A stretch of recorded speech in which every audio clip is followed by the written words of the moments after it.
The headlines of this hour on VTV News. General Secretary Nguyễn Phú Trọng contribution to the country's stature and prestige. And digital transformation to be hastened to support growth drivers. In our world news, global Microsoft outage hits airlines, banks, and businesses.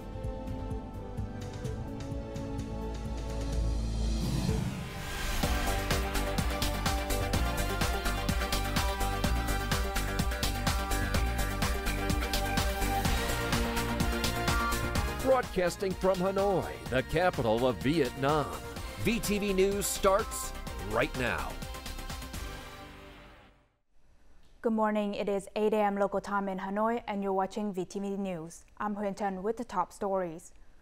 General Secretary of the Communist Party of Vietnam Central Committee Nguyễn Phú Trọng passed away on the afternoon of July 19th at the age of 80, according to the Board of Health Protection and Care for Central officials.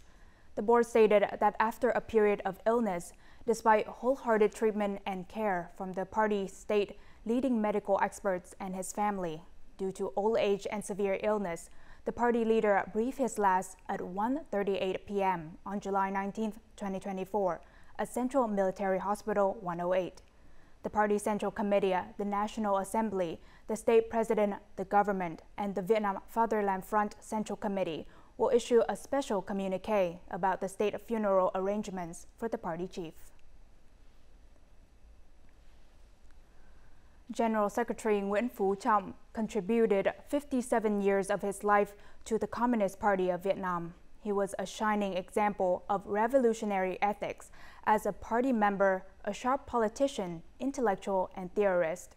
He devoted his entire life to the ideals of national independence and socialism for the people's happiness.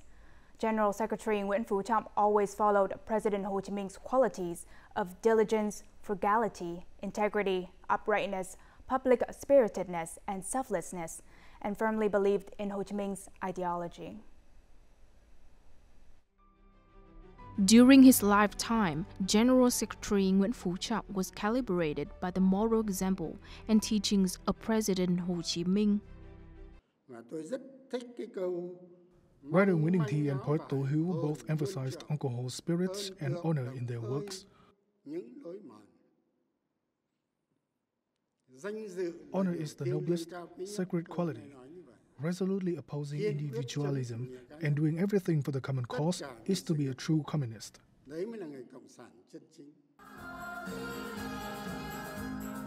The journey of true communist Nguyễn Phú Trọng ended on July 19, 2024. All party officials and people highly respect Comrade Nguyễn Phú Trọng life and career. His virtues are appreciated by both party officials and the whole Vietnamese people, as well as international friends. The party general secretary participated in running the party's activities even though he was unwell. This is truly a shining example of the qualities of a Communist Party member who strives and sacrifices his whole life for the revolutionary cause of the party and the nation. The General Secretary stood up at the country's most important moments. His ideology still has a great impact on society and the overall direction of the party and the state, which is good news. General Secretary Nguyễn Phú Trọng was a reputable leader with a good heart and great abilities. He addressed many people's concerns by raising them in theoretical research. He was a humble and approachable person. However, one can see in such a person a special desire to build a great party, a great country, and a great people on par with the powers in the world. General Secretary Nguyễn Phú Trọng, who served as party leader from the 11th Party Congress until his death, has made outstanding contributions to the Communist Party of Vietnam's more than 94-year history. General Secretary Nguyễn Phú Trọng was most concerned with building a strong, clean party. Never has our country had such fortune, potential, international standing and prestige as it does today. That comes from the party's leadership and the General Secretary. General Secretary Nguyen Phu Trọng left many marks in the fight against corruption and negativity, making an important contributions to building and rectifying the party and strengthening the people's trust in the party. The whole political system has participated in the fight against corruption. The anti-corruption furnace is hot and blazing, burning even the wet wood. More than a month ago, at a meeting with key leaders, General Secretary Nguyen Phu Trọng requested the party committee at all levels to prepare for the 14th Party Congress. In the last days of his life, General Secretary Nguyen Phu Trọng dedicated himself to the country, the party, and the people, contributing to Vietnam's fortune, potential, international standing, and prestige.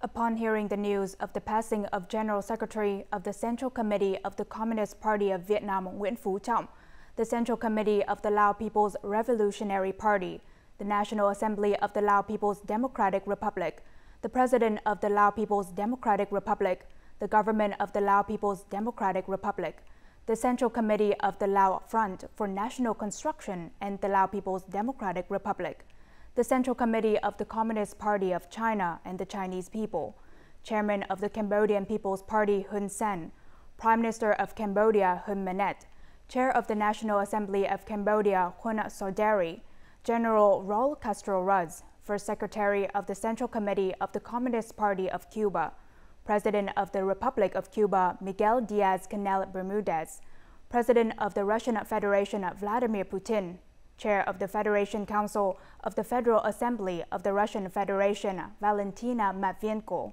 Chair of the State Duma of the Russian Federation Vyacheslav Volodin, sent messages of condolences to the Central Committee of the Communist Party of Vietnam, the National Assembly of the Socialist Republic of Vietnam, the State President of the Socialist Republic of Vietnam, the Government of the Socialist Republic of Vietnam, the Central Committee of the Vietnam Fatherland Front, and the people of Vietnam.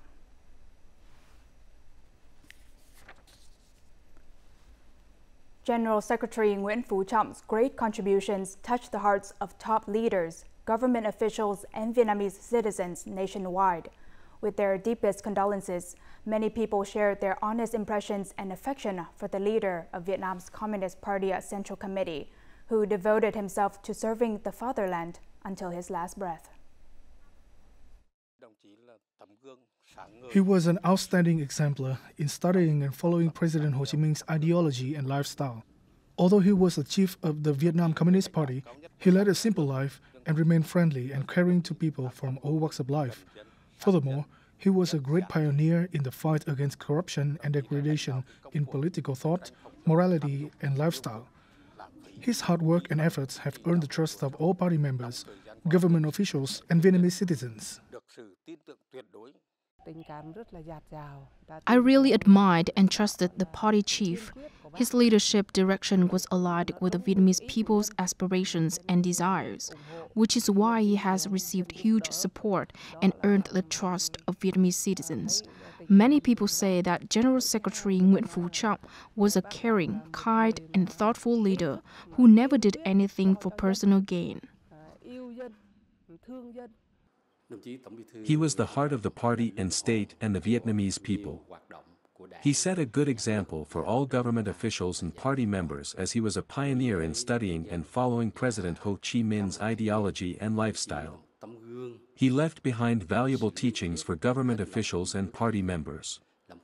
For example, he once said, "Happiness is not all about money, an abundant supply of food and fancy clothes. Happiness is reflected in the richness of the soul and in the way we live and treat other people with all our heart, sincerity, justice, and fairness." I really admire General Secretary Nguyen Phu Trọng.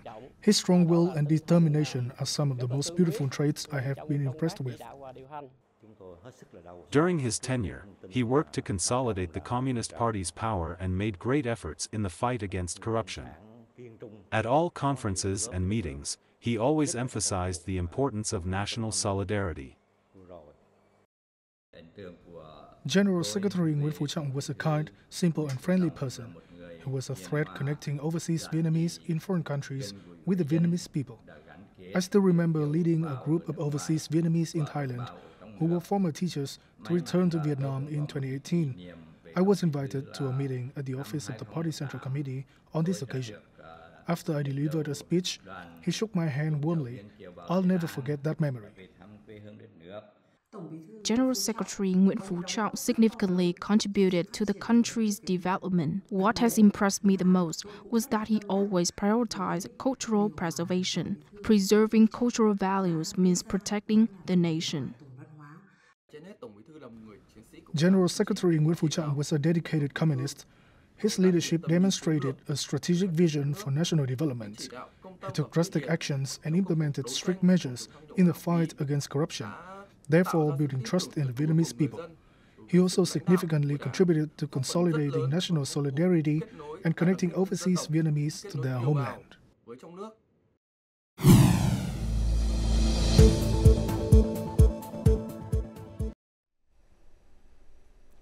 On Friday, while chairing a government meeting on digital transformation, Prime Minister Phạm Minh Chính requested heads of ministries, branches and localities to be pioneers and role models in promoting digital transformation. At the meeting, Prime Minister Phạm Minh Chính said digital transformation is an inevitable trend, a mandatory requirement, and an irreversible process in a rapidly changing world that should be hastened to support national growth drivers. He noted that science, technology, and innovation play an important role, while digital transformation can be viewed as the key to realizing the country's development goals. The important task is to promote economic growth, stabilize the macroeconomy, ensure major economic balances, restructure the economy, and promote growth drivers. Most importantly, ministers, industry heads, and local authority leaders must pioneer digital transformation. We must focus on 5 tasks: developing digital human resources, prioritizing resources for digital transformation, developing comprehensive digital infrastructure, improving the management of digital transformation at all levels, and improving institutions, mechanisms, and policies for digital transformation. The Prime Minister stressed that the digital economy permeates all production, business, and consumption activities while fundamentally changing the country's socio-economic and cultural landscape. He requested that more efforts be made to speed up this process. He asked delegates to analyze the digital transformation process in depth, draw lessons, share role models, and formulate measures to accelerate it. Prime Minister Phạm Minh Chính hosted a reception in Hanoi on July 19th for Qatari Minister of State for Foreign Affairs Sultan bin Saad Al Muraiki, who is on an official visit to Vietnam for the 3rd political consultation between the 2 foreign ministries. Welcoming the 2nd Vietnam visit by the minister, Prime Minister Phạm Minh Chính highlighted the vast potential for economic collaboration. He urged Qatari businesses and investment funds to expand their presence in Vietnam in areas of mutual interest, such as oil and gas, infrastructure, agriculture, and green ports, as well as emerging sectors like green technology, semiconductors, and electric vehicles. Al Muraiki, for his part, agreed with the host proposals. He expressed readiness to step up mutual support at multilateral forums, especially in the face of global challenges and difficulties. Coming up next on VTV News. Vietnam to boost trade promotion to facilitate exports. And war veterans pay tribute to martyrs in Trường Sơn National Cemetery.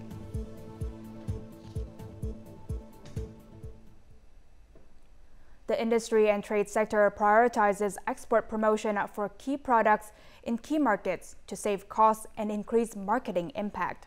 This solution will be rolled out to boost exports from now until the end of the year. Global markets are still prone to fluctuations, posing many new requirements for trade promotion.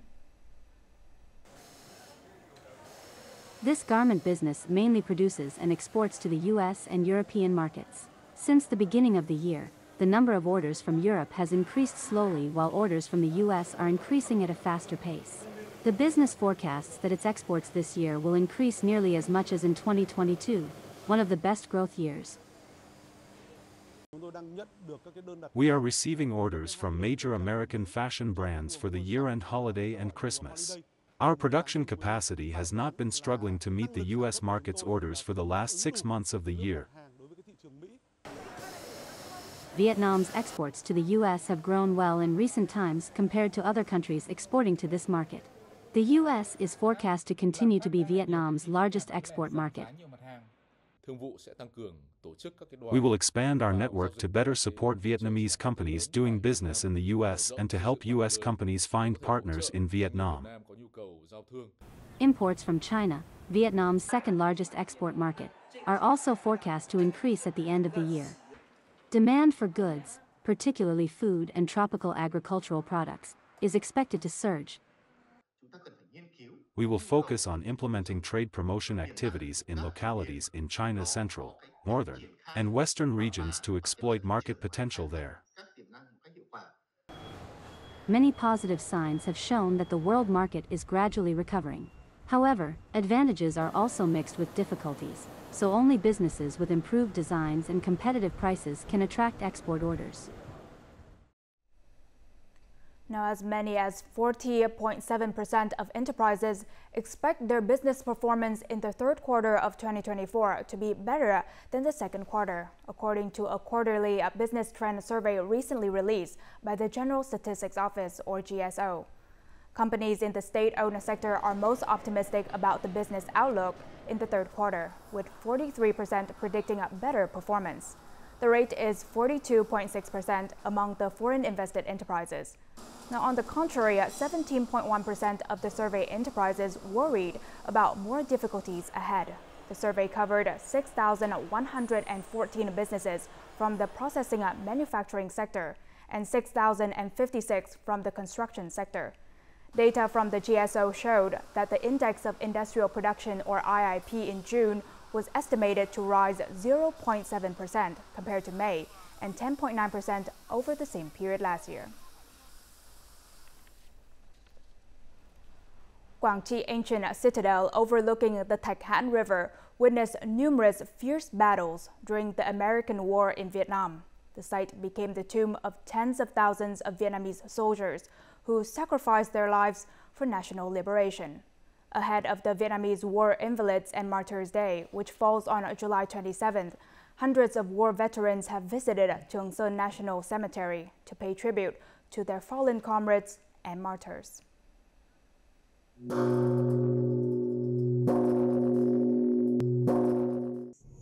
Phung Nhâm, a war veteran with a 40% disability rating, served in the army in 1970.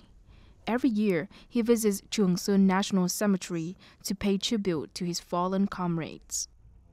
Khanh, I have been seeking you for decades. Finally, I found you here. I'm still alive, but you passed away. I'm feeling very touched. Rest in peace, my dear friend. Quảng Ancient Citadel is associated with a counterattack launched against Vietnamese soldiers and civilians for 81 days and nights in 1972. Every corner of the streets reminds people of heroic soldiers' sacrifice, evoking the deepest emotions in war veterans. Visiting my fallen comrades reminds me of the good old days when we were students. Lighting an incense stick, I burst into tears. I'm very happy because I'm still alive and have a family, but my comrades, they have never had a chance to live the same way I do. There are 72 military cemeteries in Quảng Trị province, the resting place of more than 55,000 martyrs. This place becomes a symbol of the strong will and bravery of Vietnamese soldiers and the Vietnamese people's desire for peace. I'm lucky to be alive and still maintain the virtues of Uncle Ho's soldiers. I feel pity for my comrades who sacrificed their lives for national liberation. War veterans have provided huge support for martyrs' families. As their comrades sacrificed their lives in Quảng Trị, many groups of war veterans took their comrades' families here to help them reunite with their lost beloved ones. Quảng Ancient Citadel attracts not only war veterans and fallen soldiers' families, but also tourists of all ages. The special national relic becomes a venue where young generations and tourists learn many things about the heroic struggles of the Vietnamese soldiers and people during wartime.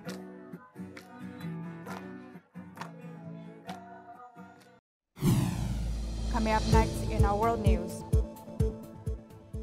Global Microsoft outage hits airlines, banks, and businesses. And UK to announce new deportation plan.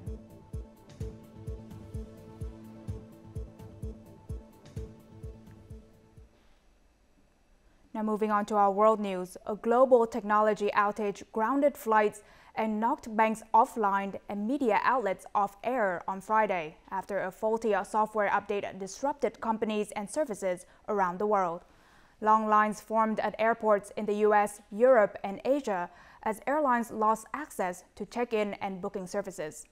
Airlines and railways in the UK were affected with longer than usual waiting times. In the US, more than 1,000 flights into, out of, or within the country had been cancelled.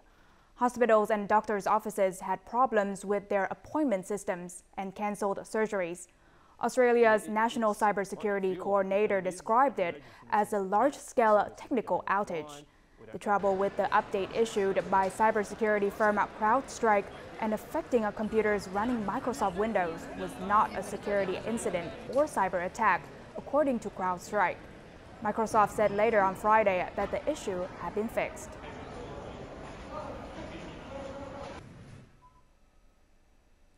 The UK government is set to expedite the asylum claims of around 90,000 migrants previously earmarked for deportation to Rwanda.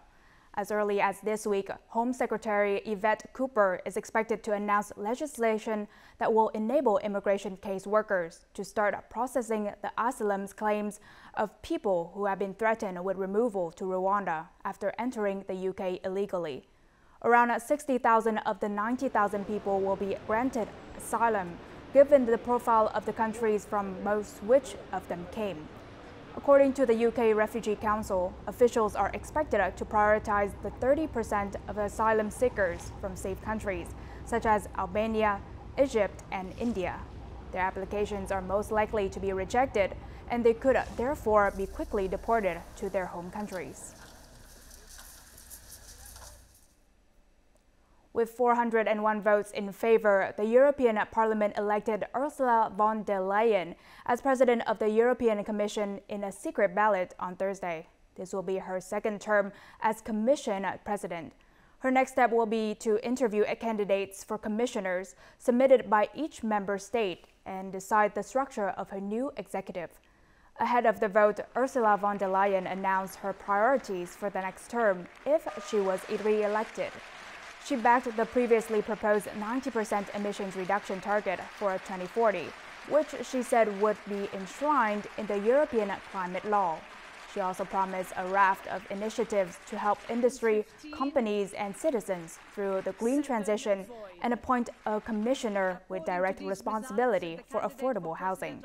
In addition, she said she would propose to triple the number of European border and coast guards to curb illegal immigration.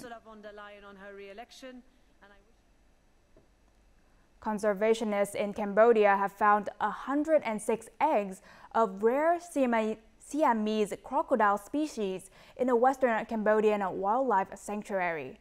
They called it the biggest discovery in the last 20 years, giving a new hope for the world's rarest crocodile species survival in the wild. The 5 nests, found in Cardamom National Park in Cambodia's coastal Koh Kong province, contained 106 eggs, of which 66 were fertilized and were closely monitored by park rangers and communities. A total of 60 Siamese crocodile eggs successfully hatched. The hatchlings were left in the wild under the protection of their mothers to let nature do its thing. What we have done is protect the nest to make sure that process happens without potentially predators coming in and raiding the nest with viable eggs. And the mothers of those hatchlings were protecting each of those nests. The Siamese crocodiles play an important role in the ecosystem. The discovery reflects that the Cardamom National Park is a safe and suitable habitat for this species. We work also closely with government partners to ensure that these habitats are protected. We are additionally carrying out regular monitoring, so our field teams go out to check for signs of crocodiles, and also we go out during breeding season to locate nests and understand what the breeding is like. The crocodile species was once widespread across Southeast Asia but is now listed as critically endangered by the International Union for the Conservation of Nature. There are approximately 1,000 Siamese crocodiles worldwide, of which more than 300 are estimated to be in Cambodia. Now let's move on to the weather forecast.